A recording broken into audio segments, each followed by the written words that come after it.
Hello everyone and welcome to the NLW podcast episode 5 for this week. I would like to apologise just in advance. This has not been a good week for me. I am still recovering from man flu. You go for so long without really getting anything because you're all kind of isolated inside because of what's going on. And I caught this and it's not too bad. I've still been going to work and stuff, but it's just meaning that I really want to spend my time relaxing rather than doing NLW stuff. So not really a lot of news on that front, but we got a lot to talk about in terms of wrestlers and videos that I'm planning on making in the future, and some big debuts in the world of wrestling, as well as, match wrestler of the week, that kind of thing. And also a new series I'm working on, so make sure you stay tuned for that. And obviously we'll get to your questions at the end, but we'll start off with how I usually start this podcast. What am I working on? To be honest, not a lot, because, you can hear it in my voice. It's a bit of a struggle.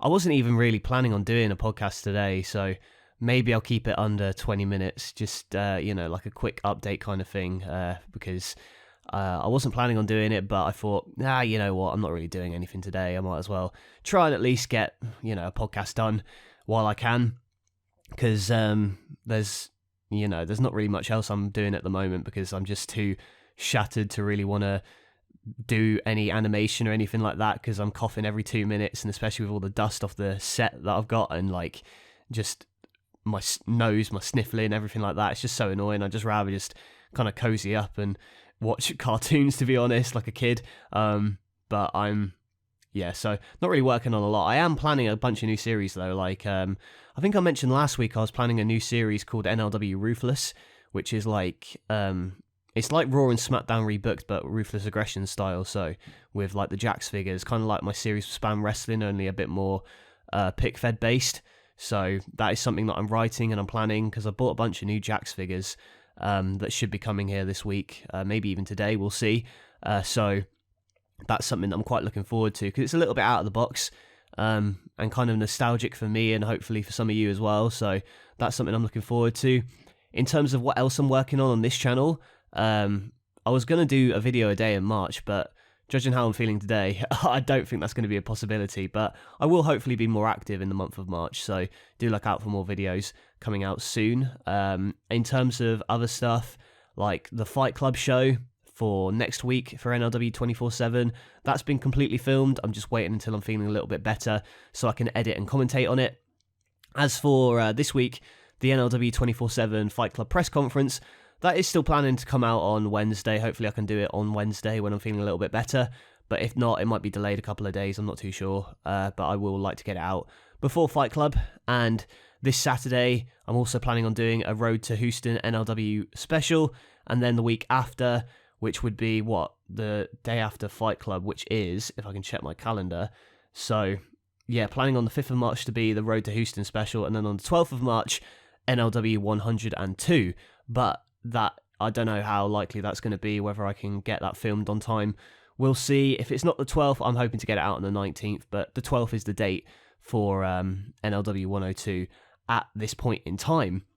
In terms of wrestling figure news, there's a bunch of figures I've been buying personally. Like, I went on Rock and Roll Collectibles and they had a bunch of figures on sale, so I picked up a couple of legends like Junkyard Dog and Roddy Piper. I also picked up the Decade of Domination Kofi Kingston, which should be coming soon. Recently picked up the Bret Hart WrestleMania Elite, so I've completed the Vince McMahon. In fact, he's sitting here watching me as I'm making this podcast right here, because I've literally just got that through the post. And you also may have seen my Dax Harwood break.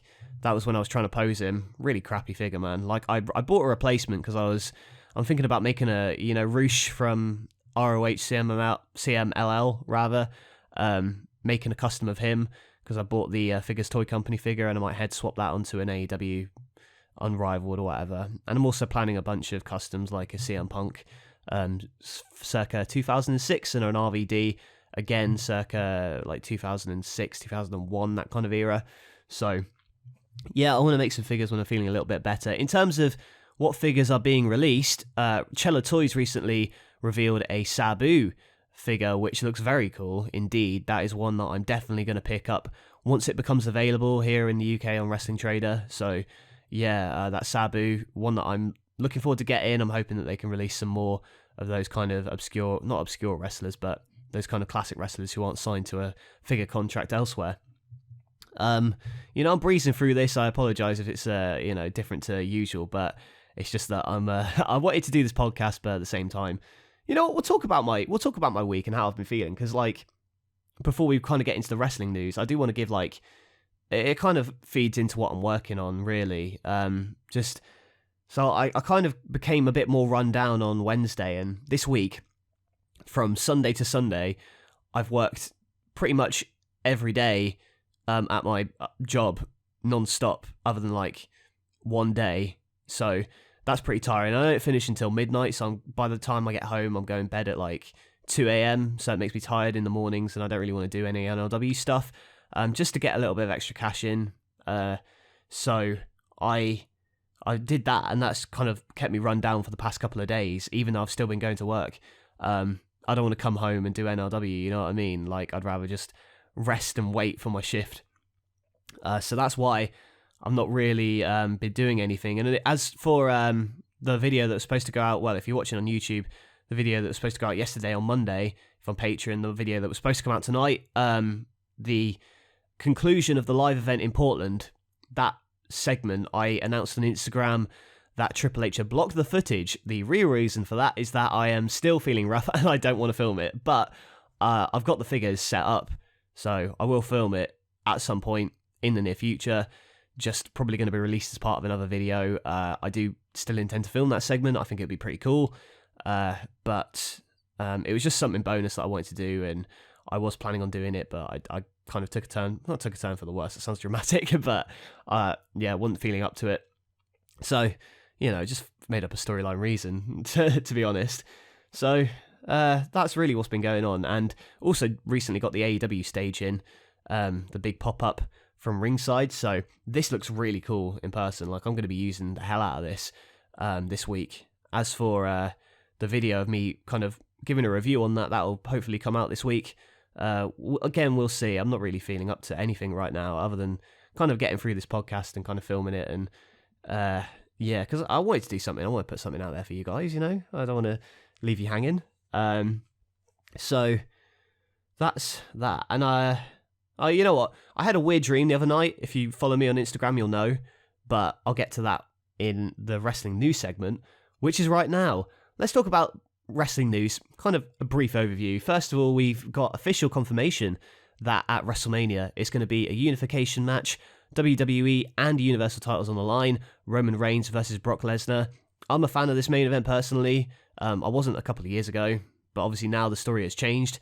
And if you saw Roman Reigns' promo this past SmackDown during the contract signing, oh my god, it was fantastic. This guy oozes charisma now, and just letting him kind of have that creative freedom has really improved his character so much. I just wish we had this Roman 5 years ago, but maybe the wait has been kind of cathartic to see this version of Roman kind of thrive on the SmackDown scene. I'm guessing Roman's going to win at WrestleMania and become dual champion. I don't know if Lesnar's going to be the one to beat Roman. It feels like Roman is still on his journey to whoever can beat him, which at this point, I don't see anyone beating Roman, to be honest. I see him retiring before he's beaten, which is kind of indicative of how badly they booked the rest of the roster, but that's besides the point.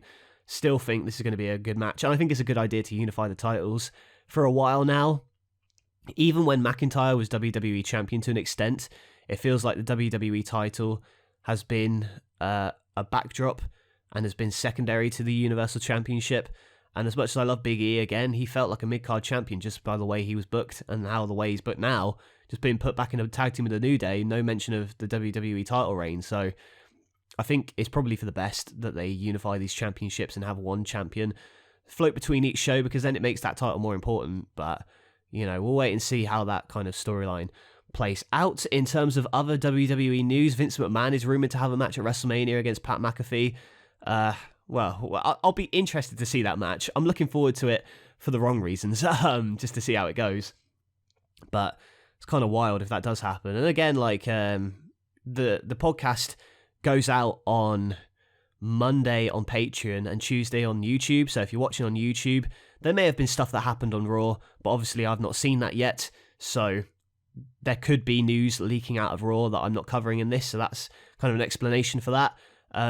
We still got the rumours of Cody Rhodes showing up. Will he Did he show up yesterday? You tell me. I don't know.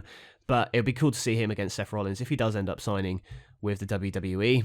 And as for Stone Cold and Kevin Owens, that whole situation, got no clue where that's going at the moment. Like, he's obviously continues to run down Texas.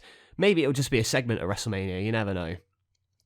Even though they are angling for a match. In terms of wrestling other news, you've got Cesaro. His WWE contract expired, and a lot of people are saying he's going to AEW and stuff like this, but it turns out, well, he's just become a dad, so maybe he wants to take some time to spend time with his kid away from the wrestling business, which, I fully support, but I'd love to see him in AEW. I know that's a cliche thing to say, but I feel like he's on that kind of level, and even if he went to somewhere like Impact, I'd definitely start watching Impact again because of his presence.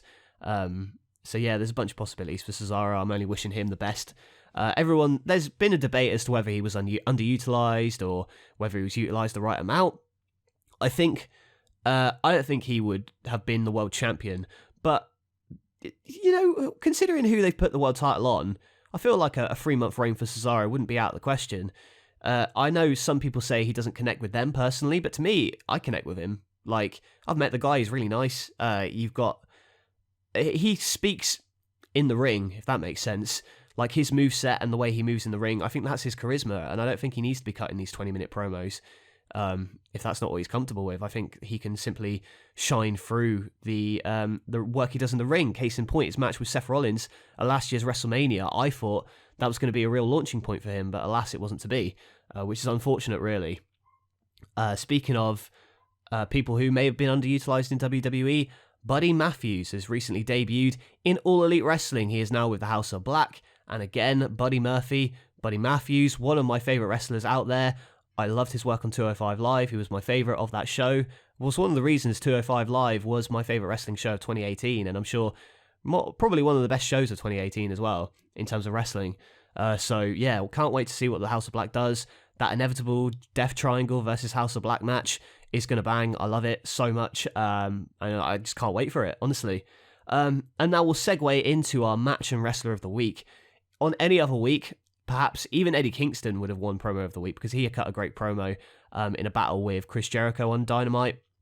You also had Roman Reigns at the contract signing, which I thought was fantastic. But, no doubt of the week that the wrestler of the week, for me personally, MJF, for the promo he cut on CM Punk, just showing this real babyface emotion, but at the same time kind of sneaking some heel stuff in there to make you kind of sympathize. It's like his villain origin story, basically him being bullied in school, him meeting CM Punk, and that kind of being an important day for him, and then CM Punk turning his back, in MJF's words, on him and the fandom as a whole.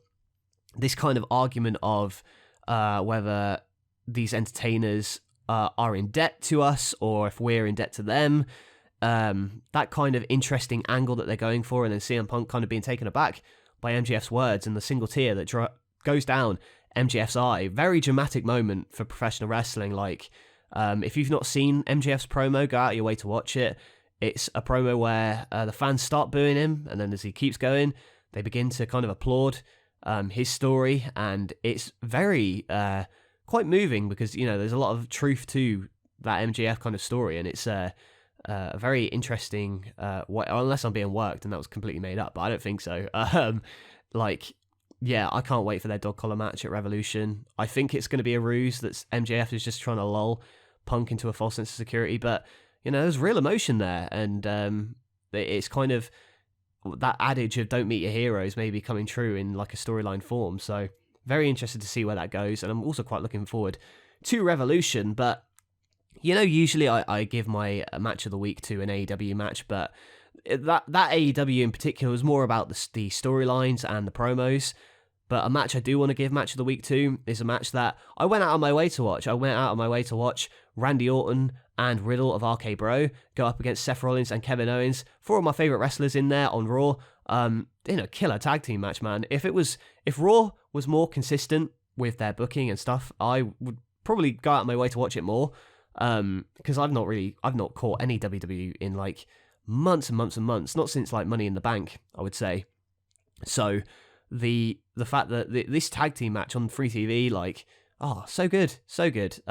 I think the wrestling itself on WWE TV is really, really good. It's just the booking where it lets it down, which is a real shame. But I think that the 4 guys in that match have been doing some of the best character work of their careers, particularly Seth Rollins, who I'm a big fan of, and oh man, I'd love to see him versus Cody at WrestleMania, but alas, we'll have to wait and see on that.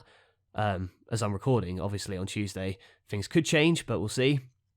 So yeah, that's a match that I'll pick as my match of the week, because just kind of surprised me, for what seemed like a throwaway match and maybe a match that they might have been saving for WrestleMania to be on Raw. Really love the chemistry between those 4 guys, so big ups to them guys, and we'll move on to the kind of final segments of this podcast, which is the NLW Updates, the Patreon Shouts Out, and the Question of the Week. So, first, NLW Updates. As I was saying earlier, Wednesday is the Fight Club press conference. I'm still intending to release that on the date that I said, but it could be delayed, I'm not too sure. Likewise with the Road to Houston NLW special on Saturday. It really depends on how I'm feeling in the next couple of days, whether I'm feeling physically fit to kind of record for those and make it, up to a decent quality. And NLW 102 is going to be coming out hopefully on the 12th of March, if not the 19th. But again, it really depends on how I'm feeling. This bug has kind of thrown me off a little bit. I'm complaining. It's just it's just a cold, but it's kind of hit me a little bit because I've been working night shifts every day this week, so it's kind of been running me down. I've been quite tired. I've literally been running on cough sweets and Monster Energy to keep me going this week for work. So yeah, that's why NLW isn't really my priority right now, but it will be once I'm feeling a little bit better in a couple of days' time, hopefully. So that's what's going on with NLW. In terms of this channel, I want to get my AEW Stage video out, as well as the setup for February, the action figure setup, and Revolution predictions too, which are, with this new stage, I'll be using this stage a lot for prediction videos. It's really cool as a backdrop. And before we get into the question of the week, we'll do the Patreon shouts-outs, as we do every week. So thank you to Clarence Morris III, John, Cringe God, Remy Montoya, Anthony Hill, Brady Babcock, Brandon Furman, Casey Hellschool, Cupid, Devin Dowlin, Flynn Lampkin, Cameron Joyner, PTW Animations, Ryan McCarthy, ES Productions, and Outros World. Thank you all for being backers on Patreon. If you want to become a backer yourself, go over to my Patreon. The link is in the description. Going to hopefully be releasing 2 shows for you in March. One of them being NLW 24/7 Backlash, as well as hopefully early access to Fight Club if I can get it done in time. But also got another NLW 24/7 show that's not supposed to be out until February, which you can check out early right now on the Patreon if you sign up for even just $1 today. And you also get early access to this podcast. Finally, we'll go on to the question of the week, and it's a comment left on my first podcast. I've been trying to mix it up with the comments that I take from the Patreon, the YouTube, and the Instagram, so that's why I'm kind of mixing it up a little bit. Again, if you've got any questions for a future podcast, leave them in the comments below, and I'll try and get to it in a future podcast. So, Nick Barrett asked, favourite Elite figure of 2021, favourite AEW Unrivaled figure of 2021, and favourite Unmatched figure of 2021. Favourite Elite? I would have to say it's a tough choice because there were a bunch of figures that I really enjoyed. I know I did a video on it before, but just trying to look around my room to see what figures are released. Can you count I won't count the Shawn Michaels, but I will count the Seth Rollins from SummerSlam 2020, the Halloween Havoc attire. That's one I'm really looking forward to filming with, and just based on that alone, that's probably my favourite Elite. Honourable mentions go to Randy Orton's Elite 90 and the Jeff Hardy Ultimate Edition, and even the top picks from this year. Favourite Unrivaled figure? Again, that's a tough one. A lot of the figures recently, they haven't been that great, to be honest, which is a real shame. So, I'm trying to think now what figures I've looked at which I've been like, oh man, those are really good. I don't know. I would say probably the Rey Fenix Series 6 Unrivaled figure. That's my favourite of 2021. I know I put that in the favourite figures video as well. In terms of Unmatched, right now, the Brody Lee is really good in terms of posing, but I'll give it to Kenny Omega just because of the fact that I've been using it in the Fed for a while, and that's why. And I love the kind of skin, the texture, I would say, of the trousers, where it's kind of like paper, but it's a different material which leads itself to more detail in the tight design. So it's either Kenny Omega or Brody Lee for the Unmatched series. But there's a bunch of figures I want to get, man. Like I'm getting a bunch in the mail soon. Like I said, I've pre-ordered like a Rob Van Dam, so I can make an Elite custom of that, and like a CM Punk from like 2006 and stuff. So a bunch of figures on the way. Obviously my bank account's hurting, but you can help me out greatly by just signing up for $1 on Patreon, and you only have to put up $1. You get a bunch of shows for free, basically, before anyone else. Not for free, you got to pay $1, but still, you're still supporting the channel, and I'll shout your name out in the next podcast I do if you sign up today. So it's well worth it. Just ask the other patrons, and if you want to spend a bit more, you can even request a match for NLW 24/7, which is a pretty cool thing to get. So yeah, definitely worth getting if you're interested. The link to my Patreon is in the description. So sounds like that is it for this podcast. Thank you very much for watching. I would like to get some guests on in the future as well. So I'm just trying to find out what would work best when I film. I know that Cringe got on Patreon because of the fact that they requested the Fight Club match. I would probably like to get you, if you're listening, on either next week or the week after, just kind of talk about Fight Club and the kind of thought process behind that, and maybe other patrons if you're interested, and but a couple of other people too, which I've kind of got on my list that I might want to get on in the near future. But for now, that's it from me. Thank you for listening. I'll catch you guys later.